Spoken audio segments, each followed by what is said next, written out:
आइए हम परमेश्वर के वचन में जाएंगे। और जैसा कि मैंने बीते हफ्ते ये कहा था कि हम लोग परमेश्वरत्व के ऊपर सीख रहे हैं और 1 घंटे के अंदर सारी बातों को बताना संभव नहीं है। इसलिए उसी विषय को आज भी हम लोग जारी रखेंगे और इसके लिए हम लोग पहले वचन से पढ़ेंगे और उसके बाद हम लोग प्रार्थना में जाएंगे और फिर उसके बाद वचन के ऊपर ध्यान करेंगे। मरकुस रचित सुसमाचार उसका 12वां अध्याय और उसके 28 पद से मैं पढ़ता हूँ। मरकुस रचित सुसमाचार उसका 12वां अध्याय और उसके 28 पद से। और शास्त्रियों में से एक ने आकर उन्हें विवाद करते सुना और ये जानकर कि उसने उन्हें अच्छी रीति से उत्तर दिया, उससे पूछा,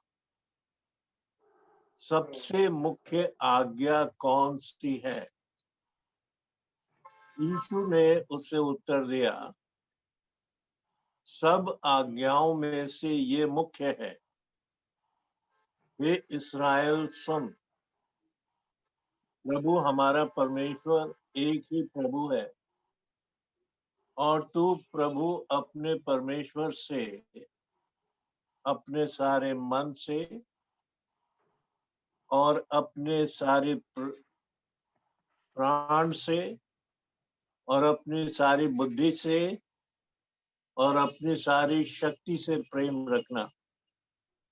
और दूसरी ये है कि तू अपने पड़ोसी से अपने समान प्रेम रखना। इससे बड़ी और कोई आज्ञा नहीं। शास्त्री ने उससे कहा, हे गुरु, बहुत ठीक, तूने सच कहा कि वो एक ही है और उसे छोड़ और कोई नहीं, और उससे सारे मन और सारी बुद्धि और सारे प्राण और सारी शक्ति के साथ प्रेम रखना और पड़ोसी से अपने समान प्रेम रखना सारे होमों और बलिदानों से बढ़कर है।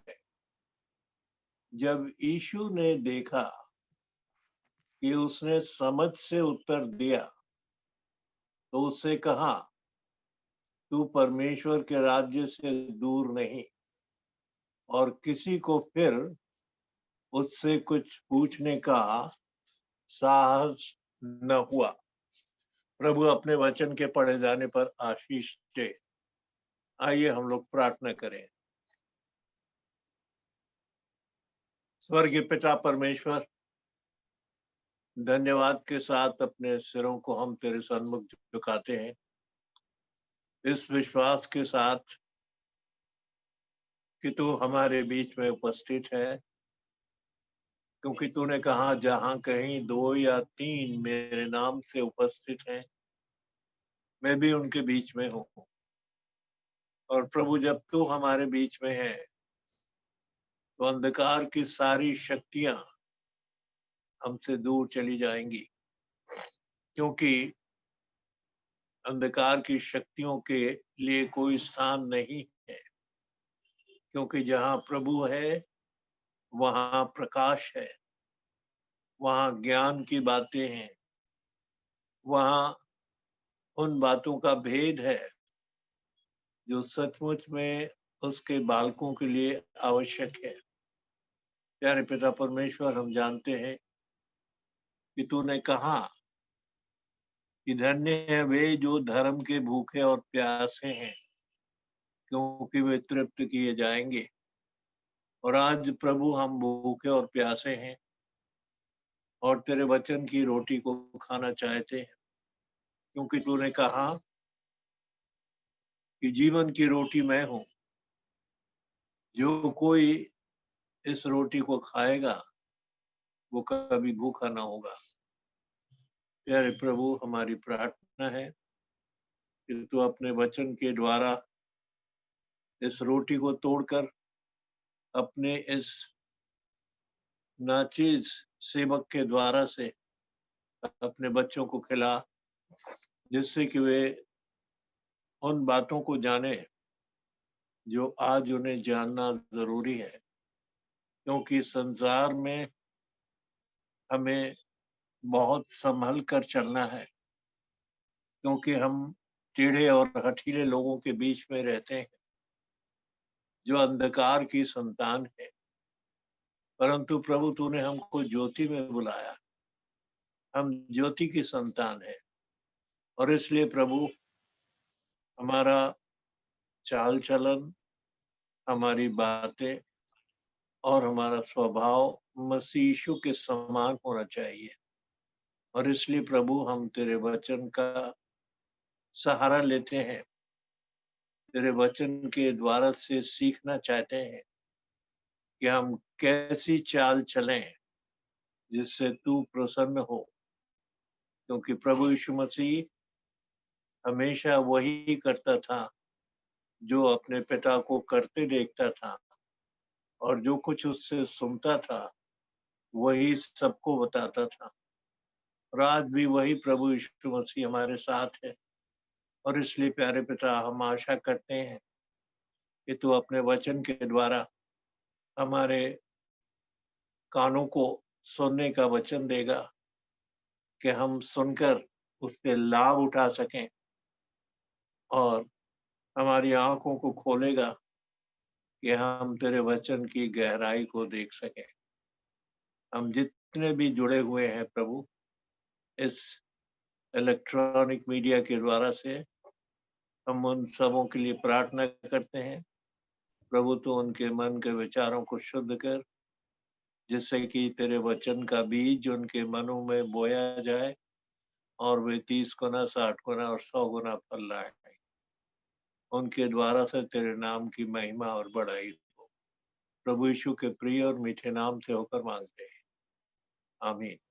आमीन।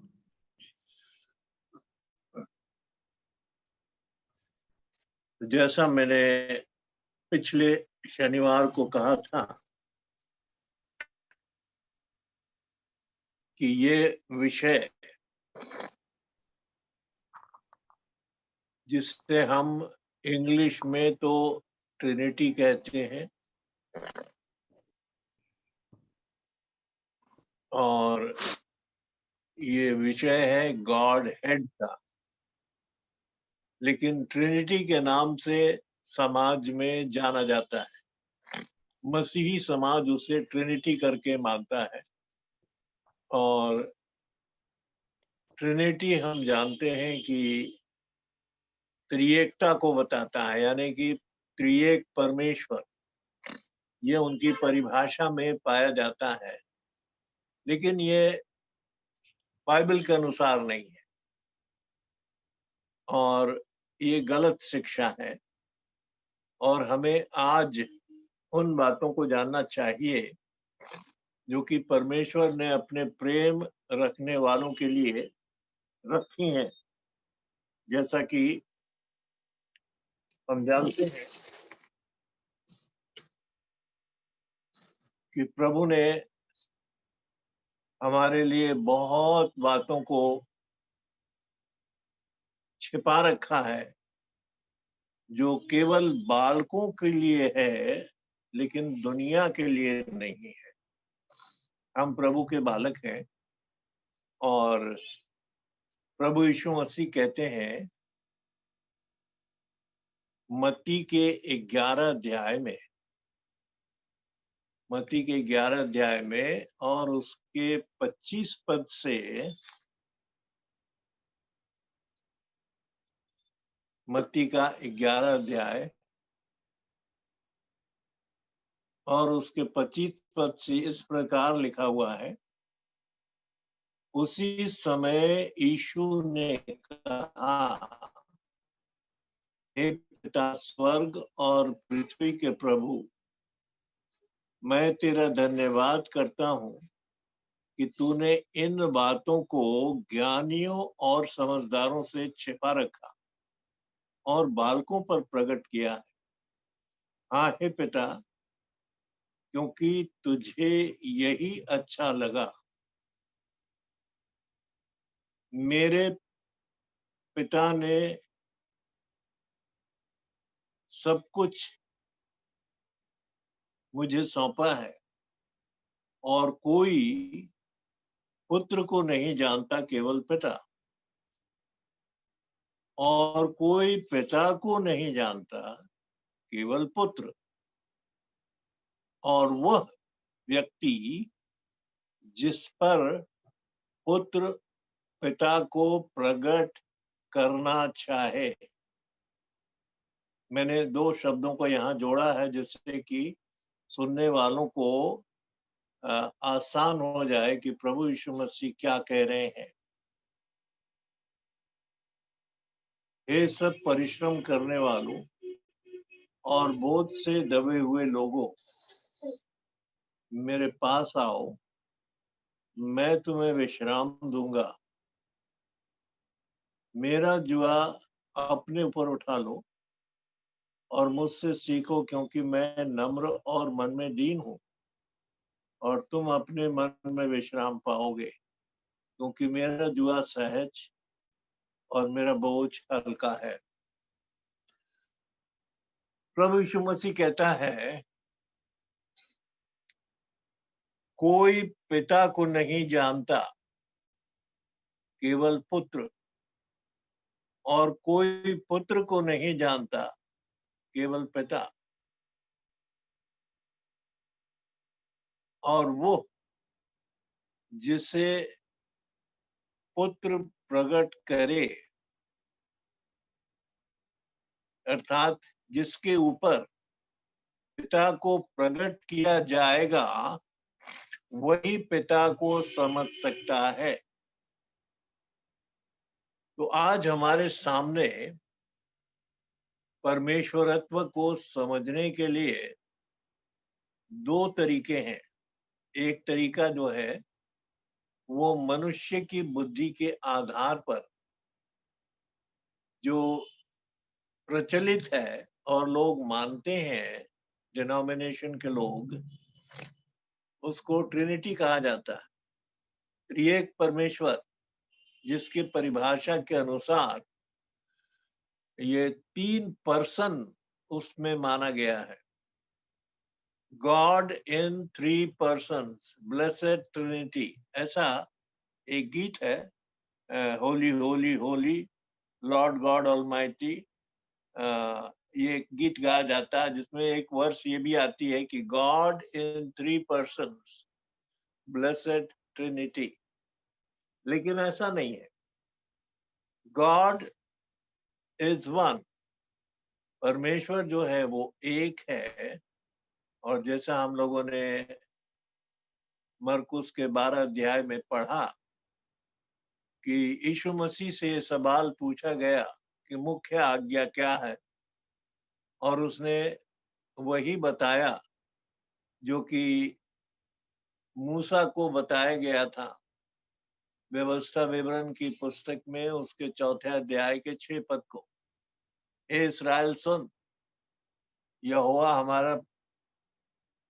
यहोवा एक ही है, तो उससे अपने सारे मन, अपने सारी शक्ति, अपने सारे बुद्धि के साथ प्रेम रखना, और अपने पड़ोसी से अपने समान प्रेम रखना। वही आज्ञा यहाँ पर यीशु मसीह ने बताया, और सारी बाइबल का सार भी इसी में पाया जाता है, जो कि रिलेशनशिप के ऊपर आधारित है। यानी कि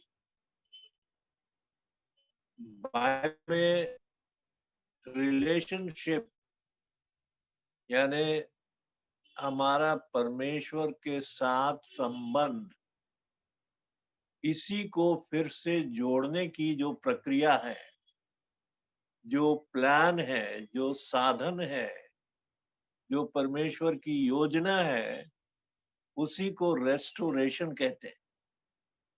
यानी रेस्टोरेशन का मतलब फिर से वापस लाना उसी अवस्था में जिसमें मनुष्य उस दशा में था जबकि उसके जीवन में पाप नहीं था। और इसलिए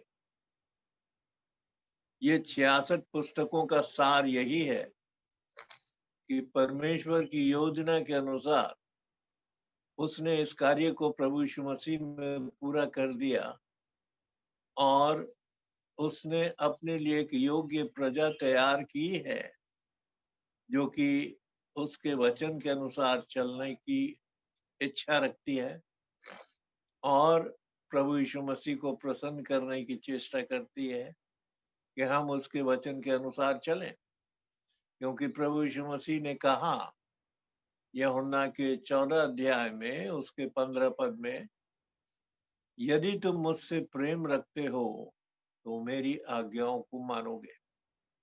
और इसलिए आज हम थोड़ी देर के लिए उन बातों के ऊपर ध्यान करेंगे जो कि प्रभु यीशु मसीह अपने विषय में क्या कहते हैं और पुराने नियम में जो यहोवा परमेश्वर है वो अपने विषय में क्या कहता है। और कुछ ऐसे विषय हैं जो दोनों के ऊपर लागू होते हैं, जो इस बात का प्रमाण बताते हैं कि ये दो अलग नहीं है लेकिन एक ही परमेश्वर है। बाइबल में उत्पत्ति की पुस्तक से लेकर प्रकाशित वाक्य तक एक ही परमेश्वर है। लेकिन हम आज थोड़े समय के लिए उन बातों के ऊपर कुछ आयतों को पढ़ेंगे और देखेंगे कि किस प्रकार से ये बातें पूरी होती हैं जो प्रभु यीशु मसीह ने अपने विषय में कही हैं और यहोवा उन्हीं बातों को अपने विषय में कहता है। यहाँ पर मैंने लगभग 7-8 बातों को लिख रखा है जो दोनों के लिए लागू होती हैं, यानी कि यहोवा के लिए भी और प्रभु यीशु मसीह के लिए भी। और हम देखें कि किस प्रकार से ये दोनों बातें, दोनों का क्लेम जो है, दावा जो है वो बिल्कुल ठीक है और दोनों एक ही बात कहते हैं। तो पहले हम देखेंगे यहोवा अपने विषय में क्या कहता है और दूसरी तरफ देखेंगे कि प्रभु यीशु मसीह उसी विषय के ऊपर अपने विषय में क्या कहता है। तो पहला क्लेम जो यहोवा का है वो कहता है कि मैं ही पहला हूं और मैं ही अंतिम हूं। मैं ही पहला हूं और मैं ही अंतिम हूं।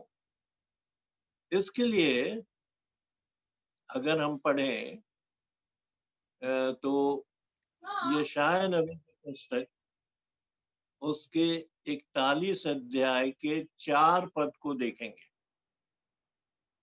यशायाह नबी की पुस्तक उसका 41 अध्याय और उसका 4था पद।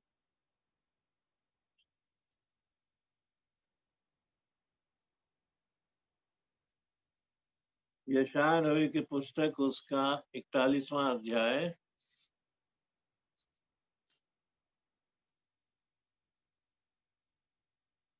और 4था पद। यहाँ इस प्रकार से लिखा हुआ है,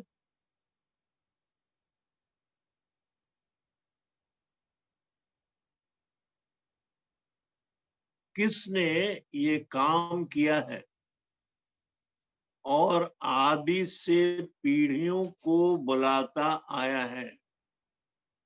मैं यहोवा जो सबसे पहला और अंत के समय तक रहूंगा, मैं वही हूं।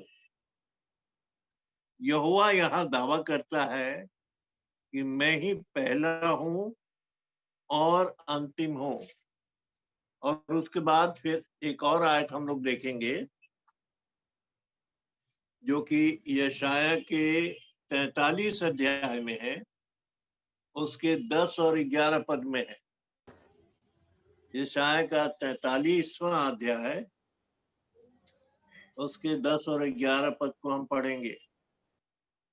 यहाँ लिखा हुआ है, यहोवा की वाणी है कि तुम मेरे साक्षी हो और मेरे दास हो, जिन्हें मैंने इसलिए चुना है कि समझकर मेरी प्रतीति करो और ये जान लो कि मैं वही हूं।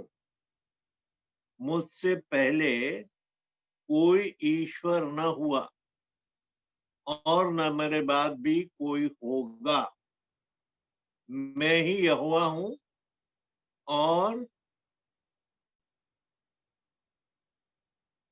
मैं ही यहोवा हूं और मुझे छोड़ कोई उद्धार करता नहीं।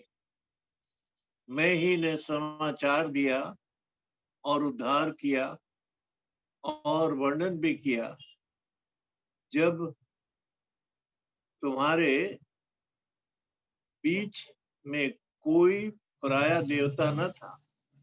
इसलिए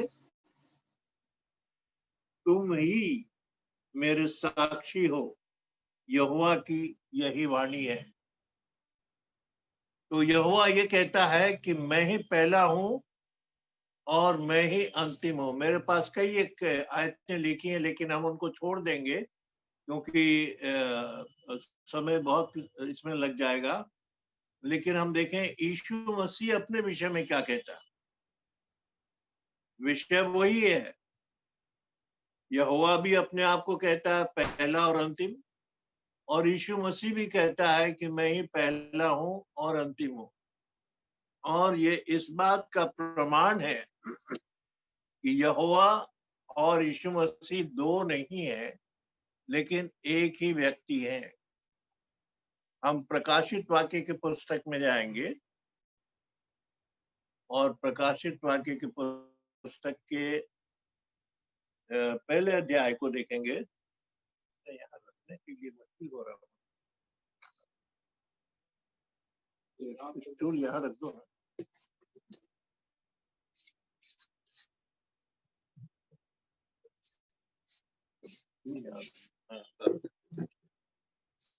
रखने के लिए मुश्किल हो रहा है।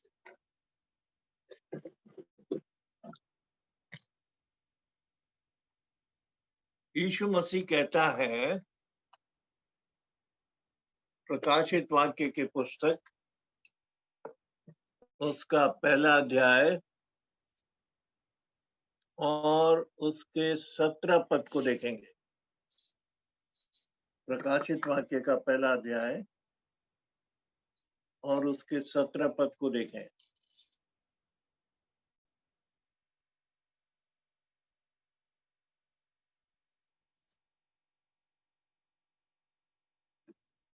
यहां लिखा हुआ है, जब मैंने उसे देखा तो उसके पैरों पर मुर्दा सा गिर पड़ा और उसने मुझ पर अपना दाहिना हाथ रखकर ये कहा कि मत डर, मैं प्रथम और अंतिम और जीवता हूं। यहोवा भी कहता है कि मैं प्रथम हूं और अंतिम हूं। यीशु मसीह भी कहता है मैं प्रथम हूं और अंतिम हूं। उसके बाद हम देखेंगे दूसरा अध्याय 8वां पद। दूसरा अध्याय 8वां पद ये कहता है, और स्मरणा की कलीसिया के दूत को ये लिख कि जो प्रथम और अंतिम है, जो मर गया था और अब जीवता हो गया है, वो ये कहता है, यानी यहां भी वही वो कहता है कि मैं पहला हूँ और अंतिम हूँ, जो मर गया था लेकिन अब जीवित हूँ।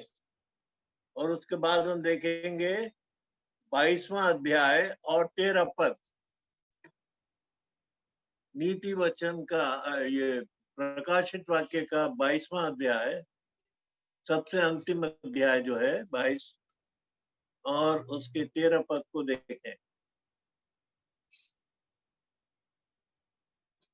वहां इस प्रकार से लिखा हुआ है, मैं अल्फा और ओमेगा, पहला और पिछला, आदि और अंत हूं। तो हमने पहला और पिछला, आदि और अंत देखा कि यहोवा भी वही कहता अपने विषय में और यीशु मसीह भी वही कहता अपने विषय। दूसरा विषय जो कि जो दोनों का क्लेम है अपने विषय में, वो क्या है? यहोवा कहता है मैं अच्छा चरवाहा हूं, और यीशु मसीह कहता है मैं अच्छा चरवाहा हूं। अब दोनों का क्लेम देखें कि पुराने नियम में यहोवा अपने विषय में क्या कहता है। हम लोग सब भजन संहिता 23 जानते हैं। वहां लिखा हुआ है कि यहोवा मेरा चरवाहा है। चरवाहा शब्द जो है वो उचित नहीं है। अगर उसको हम लोग देखें तो भेड़ों के विषय में जब बात होती है तो भेड़ों के चराने वाले को गड़ेरिया कहा जाता है, और जो गाय बैल का चराने वाला होता है उसको चरवाहा कहा जाता है। तो चरवाहे और गड़ेरिये में अंतर है। लेकिन हम लोग समझते हैं कि चरवाहे से मतलब यहाँ पर गड़ेरिये से है।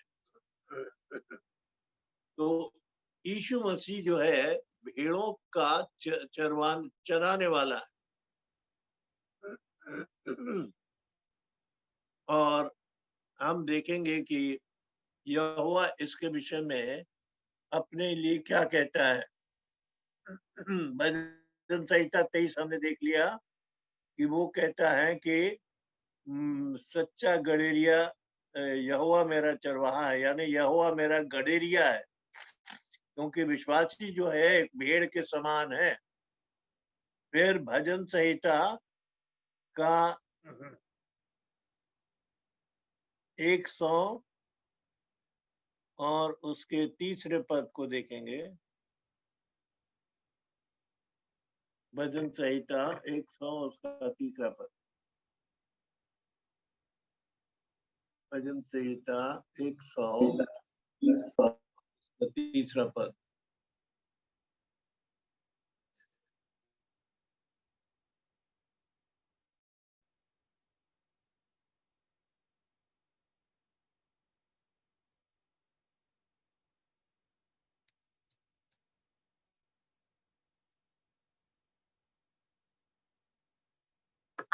भजन संहिता 100 और उसका तीसरा पद इस प्रकार से है, निश्चय जानो कि यहोवा ही परमेश्वर है, उसी ने हमको बनाया और हम उसी के हैं। हम उसकी प्रजा और उसकी चराई की भेड़ें हैं। हम उसकी प्रजा और उसकी चराई की भेड़ें हैं। ये भजन संहिता 100 के 3 में है। यशायाह की पुस्तक में उसके 40वें अध्याय में देखें और उसके 10 और 11 पद को देखें। यशायाह नबी की पुस्तक उसका 40वां अध्याय 10 और 11 पद।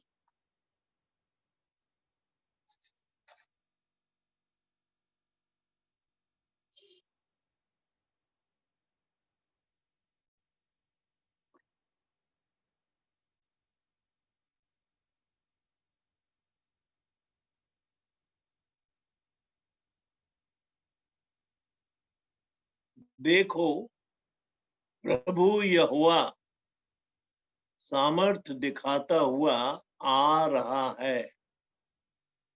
वो अपने भुजबल से प्रभुता करेगा। देखो, जो मजदूरी देने की है वो उसके पास है, और जो बदला देने का है वो उसके हाथ में है। वो चरवाहे की नाई अपने झुंड को चराएगा। नहीं भाई, हम लोग गाय बैल थोड़े हैं, हम लोग भेड़े हैं। तो यहाँ पर गड़ेरिया होना चाहिए। वो गड़ेरिये की नाई अपने झुंड को, यानी भेड़ों के झुंड को चराएगा। वो भेड़ों के बच्चों को अखबार में लिए फिरेगा।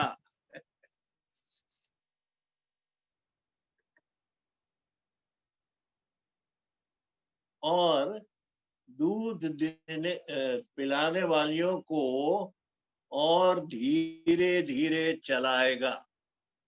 यानी यहोवा परमेश्वर जो है वो भी गडेरिया है, और यीशु मसीह भी कहता है कि सच्चा गडेरिया मैं हूं, और मैं अपनी भेड़ों को जानता हूं। यूहन्ना के 10वें अध्याय में अगर आप पढ़ेंगे तो यीशु मसीह ने बड़ी सफाई के साथ इस बात का दावा किया है। यूहन्ना का 10वां अध्याय और उसके 8 से 12 पद को हम देखें। यूहन्ना का 10वां अध्याय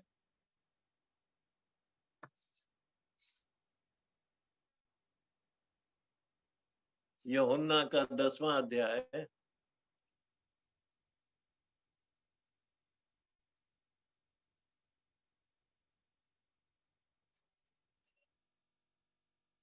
मेरे लिए लाइट बहुत कम है बेटा, आई कांट सी। नहीं वो ठीक है, अब टॉर्च जलाएंगे कि हम पढ़ेंगे।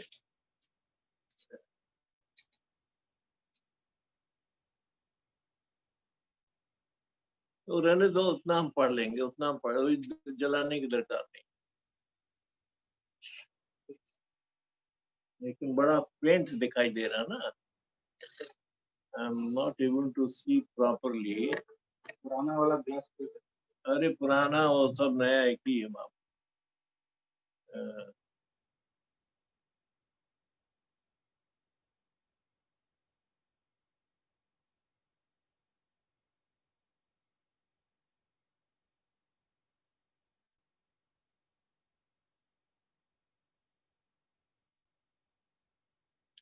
11वां और 12वां पद हम लोग देखते हैं। यूहन्ना का 10 अध्याय 11 और 12 पद। अच्छा चरवाहा मैं हूं।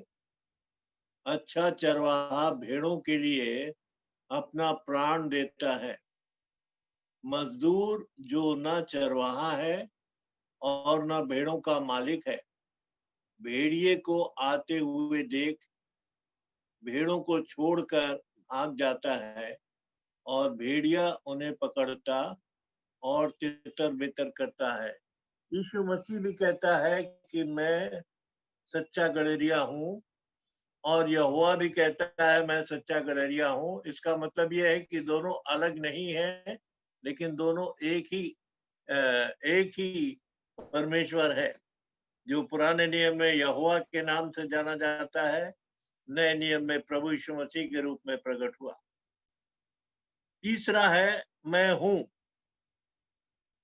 प्रभु यीशु मसीह भी कहता है मैं हूं, और यहोवा परमेश्वर ने तो कहा है कि मैं हूं। जब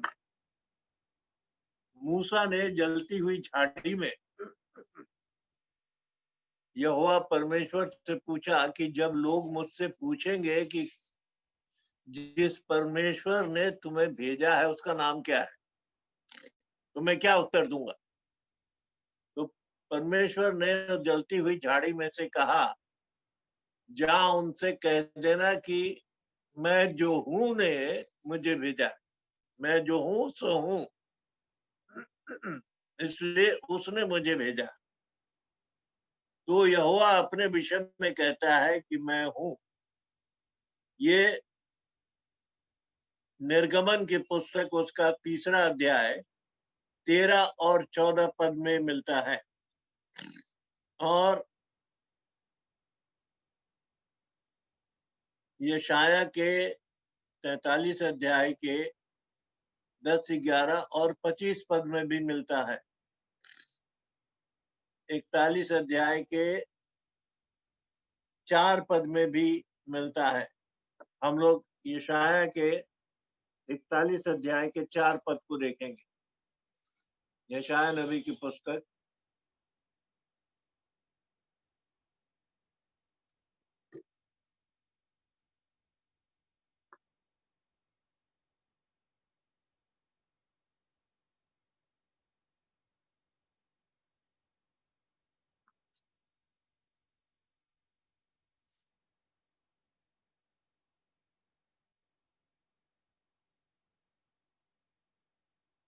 41 अध्याय उसका 4था पद।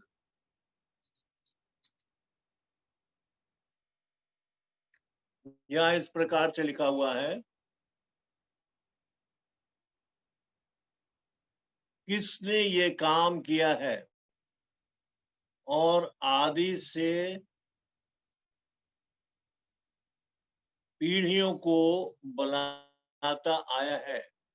मैं यहोवा जो सबसे पहला और अंत के समय तक रहूंगा, मैं वही हूँ। मैं वही हूँ। ये यहोवा का दावा है कि जो जलती हुई झाड़ी में बातें कर रहा था, ये वही यहोवा है, कोई दूसरा यहोवा नहीं है। और यीशु मसीह ने भी ठीक यही बात कही है, जो यूहन्ना के 8 अध्याय के 24, 25, 26, 27, 28 पद में भी लिखा है। यूहन्ना का 8 अध्याय, यूहन्ना का 8 अध्याय देखेंगे। यूहन्ना का 8वां अध्याय,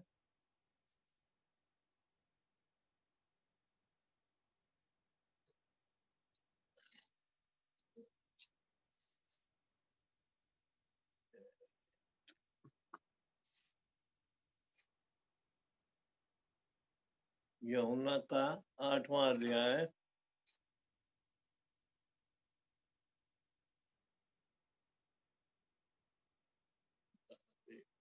कहाँ गया भाई? 8वां अध्याय दिख ही नहीं रहा मुझे।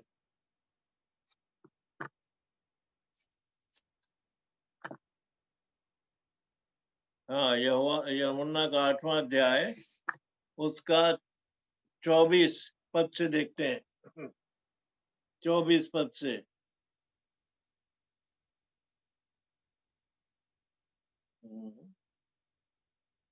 इसलिए इसलिए मैंने तुमसे कहा कि तुम अपने पापों में मरोगे, क्योंकि यदि तुम विश्वास न करोगे कि मैं वही हूं, तो अपने पापों में मरोगे। यानी दूसरे शब्दों में प्रभु यीशु मसीह कह रहा है कि मुझे पहचानो कि मैं पुराने नियम का वही हूं वाला परमेश्वर हूं, कोई दूसरा नहीं हूं। उन्होंने उससे कहा, तू कौन है?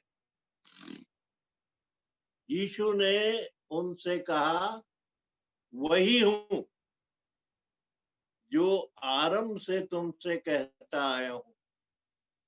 तुम्हारे विषय में मुझे बहुत कुछ कहना और निर्णय करना है, परंतु मेरा भेजने वाला सच्चा है, और जो मैंने उससे सुना है वही जगत से कहता हूं। वे न समझे कि हमसे पिता के विषय में कहता है। तब यीशु ने कहा कि जब तुम मनुष्य के पुत्र को ऊंचे पर चढ़ाओगे, तो जानोगे कि मैं वही हूं, तब जानोगे कि मैं वही हूं जो बातें कहता हूं, और मेरा भेजने वाला मेरे साथ है, उसने मुझे अकेला नहीं छोड़ा। तो प्रभु यीशु मसीह भी ये दावा करता है कि मैं वही हूं। जब तक तुम मुझे वही हूं करके नहीं पहचानोगे, तो तुम अपने विश्वास अविश्वास में मर जाओगे। और आज हम यीशु मसीह को अलग समझते हैं, यहोवा को अलग समझते हैं, पवित्र आत्मा को अलग समझते हैं। और इसीलिए आज ये ट्रिनिटी की डॉक्ट्रिन, ये त्रिएक परमेश्वर की का जो सिद्धांत है, ये इसने लोगों की आंखों को इतना अंधा कर दिया है जिससे वे सच्चे बपतिस्मे को पहचान ही नहीं सकते। और इसीलिए वो त्रिएकता के आधार पर पिता, पुत्र और पवित्र आत्मा के नाम से बपतिस्मा देते हैं, जिसका कोई अर्थ नहीं निकलता। क्योंकि पिता तो नाम नहीं है, पुत्र नाम नहीं है, पवित्र आत्मा नाम नहीं है, लेकिन आज्ञा है कि पिता, पुत्र और पवित्र आत्मा के नाम से बपतिस्मा दो। लेकिन नाम वो जानते ही नहीं। पिता का नाम क्या है, पुत्र का नाम क्या है, पवित्र आत्मा का नाम क्या है? जब तक नाम नहीं जानेंगे तो हम सही बपतिस्मा नहीं दे सकते। इसलिए एक परमेश्वर और सच्चा बपतिस्मा दोनों एक साथ मिले हुए हैं। जो परमेश्वरत्व को समझ लेगा वो सच्चे बपतिस्मे को भी समझ लेगा और सही बपतिस्मा लेगा और परमेश्वर के राज्य में प्रवेश करेगा। लेकिन जो त्रिएकता की सिद्धांत को मानेगा वो सही बपतिस्मा नहीं समझ सकता और वो राज्य के बाहर होगा। लेकिन प्यारे भाइयों और बहनों, परमेश्वर ने यहाँ हमारे लिए बहुत सारी बातें रख छोड़ी हैं जो हमें जानना है। फिर एक और विषय देखें, न्याय के विषय में देखें। हम जानते हैं कि हमारा जीवन जो है वो इसलिए दिया गया है कि हम इस पृथ्वी पर जितने दिन तक परमेश्वर हमको रखता है, अपने कर्ता को पहचाने और अपने कर्ता की इच्छा को पूरा करें। जैसा यीशु मसीह का स्वभाव था वैसा ही हमारा भी स्वभाव होना चाहिए। उसका स्वभाव क्या था? वो कहता है कि मैं अपने ओर से कोई कुछ नहीं कहता हूं, जो कुछ पिता से सुनता हूं वही कहता हूं, और जो कुछ पिता को करते देखता हूं वही करता हूं। यूहन्ना के 5 अध्याय के 22 पद में वो कहता है कि मैं पिता को जो कुछ करते देखता हूं वही करता हूं। यानी अपने मन से कुछ नहीं करता, लेकिन जो पिता करता है वो मुझे दिखाता है और मैं उसी काम को वैसा ही करता हूं जैसा वो मुझे दिखाता है। और यूहन्ना के 5 अध्याय के 30 पद में वो कहता है, जो कुछ मैं उससे सुनता हूं वही कहता हूं। और इसलिए हमारा भी उद्देश्य यही होना चाहिए जो प्रभु यीशु मसीह का था, कि हम पिता की इच्छा के अनुसार चलें।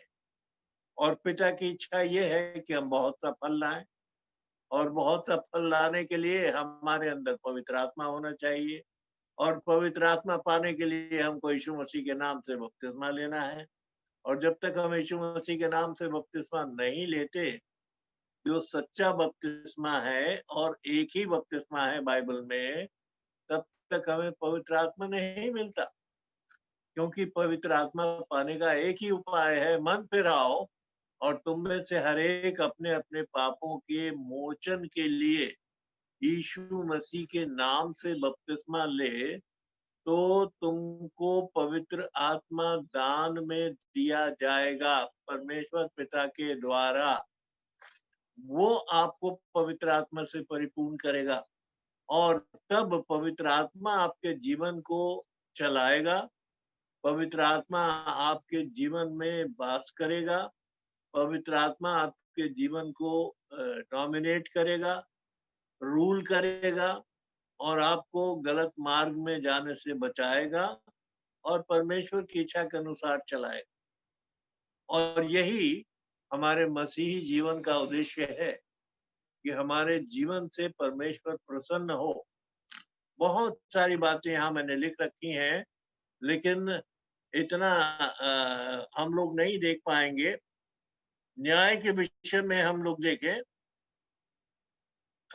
भजन संहिता 98, भजन संहिता 98 का मैं पहले देखेंगे 67 का 4। भजन संहिता 67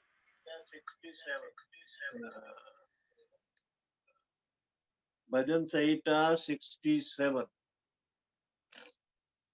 का 4था पद।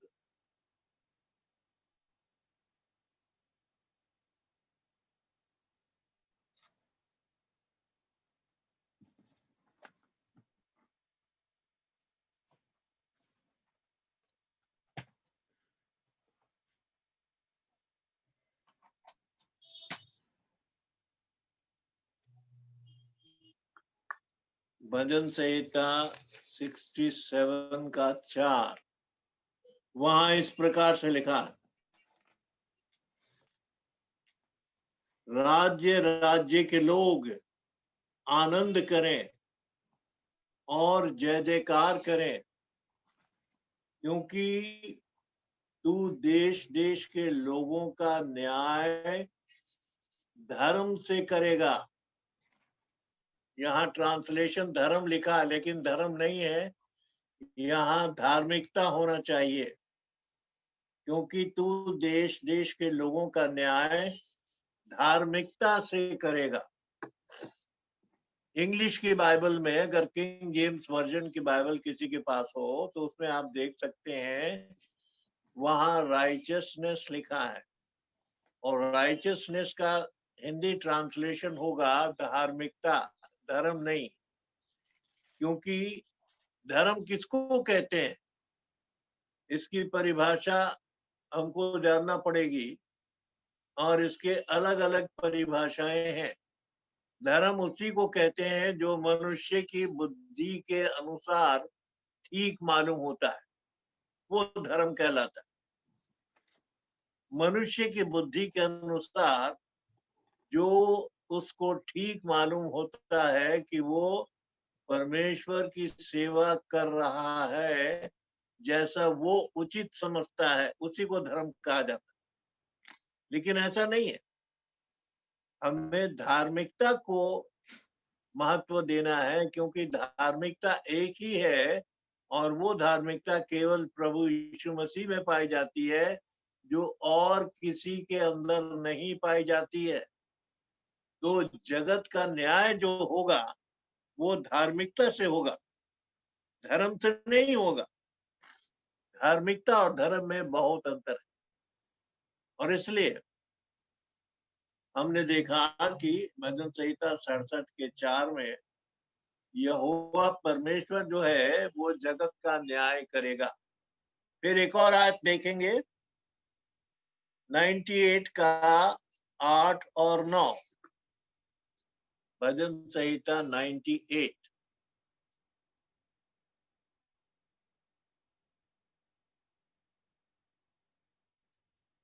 भजन संहिता 98 का